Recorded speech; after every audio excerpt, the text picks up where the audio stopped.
में भी सोच सकते हो। भारत में बहुत सारी लड़कियां आलसी है, उनको एक ऐसा बॉयफ्रेंड चाहिए या ऐसा पति चाहिए जिसके पास अच्छी नौकरी हो, जिसके पास घर हो, जिसको अश्योरेंस हो कि उसको इंक्रीमेंट्स मिलने वाले हैं। लेकिन उस लड़की में इतनी हिम्मत नहीं है कि वो कह पाए कि मैं क्या करूंगी जब तुम मुझसे शादी करोगे। आई वॉन्ट तालियां ऑन दिस।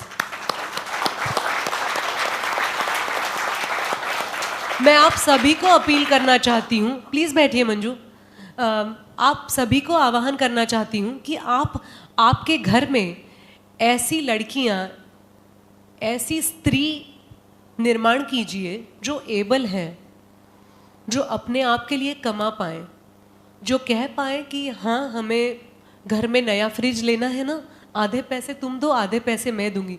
मैं झगड़े नहीं कह रही हूँ कि झगड़ा करने की बात नहीं कर रही हूँ, लेकिन उसमें इतनी काबिलियत हो।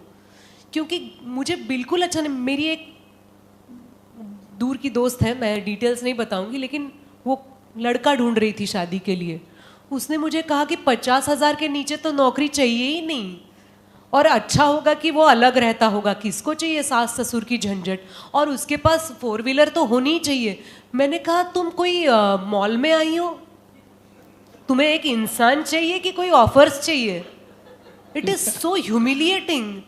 और मुझे ऐसा लगता है कि 18 साल के जब हो जाते हैं लड़के, तो उन पे प्रेशर रहता है, मर्द बॉयज, तो उन पे प्रेशर रहता है कि अब पढ़ाई खत्म होने को है बॉस, बस हो गया, मस्ती मजाक कमा लो, फैमिली को सपोर्ट करो। और I feel like crying for my brothers, my husband got selected from the campus interview when he was all of 20 and he has started earning. Why? जबकि लड़कियां 25 साल 27 साल की हो जाए तब तक सोचती रहती है और बॉयफ्रेंड पे प्रेशर डालती रहती है कि सॉरी इंडिया में नहीं चाहिए हनीमून, हनीमून तो होगा तो फॉरेन में होगा। और अब तो पूछो ही मत, डेस्टिनेशन वेडिंग्स हैं, प्री वेडिंग शूट्स हैं, रील्स हैं, उसका सारा खर्चा वो बॉयफ्रेंड या होने वाला हस्बैंड ही उठाएगा। क्यों?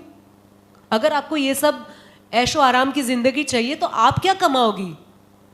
आपको भी खुद को आप पढ़ो, आप नौकरी ढूंढो, आप जाओ 4 ऑफिसेस में, पूछो कि क्या मुझे काम मिल सकता है।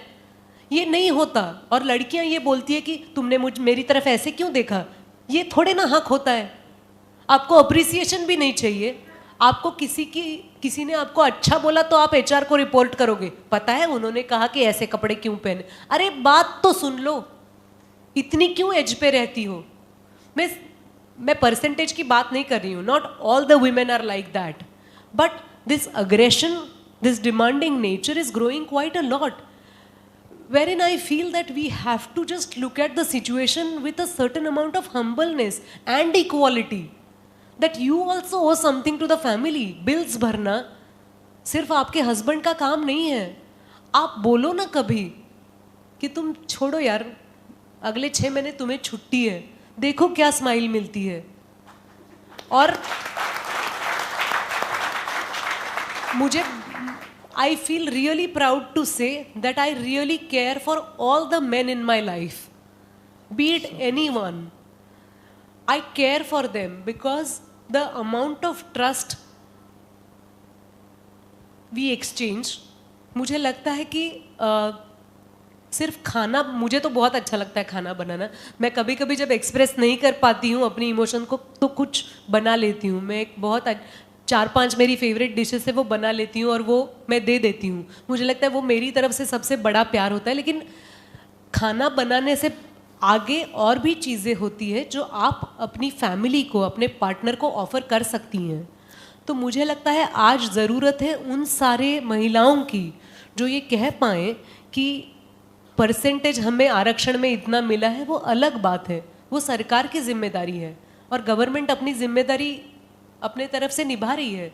कुछ जिम्मेदारियां हमारी भी होती है and we definitely need to understand those responsibilities and bear them.